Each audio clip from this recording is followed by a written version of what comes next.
একজন বিরাট ধনী তার বাগানবাড়ির পেছনের পুকুরে কুমির পুষতেন।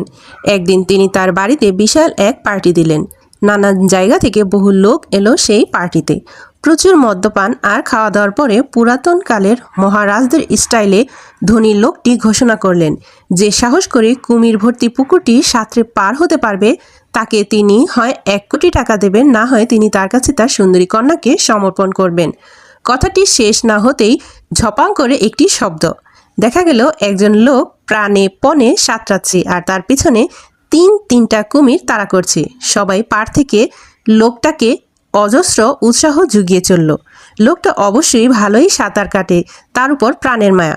কোনো মতে হাঁপাতে হাঁপাতে অক্ষত অবস্থায় অন্য পারে উঠল।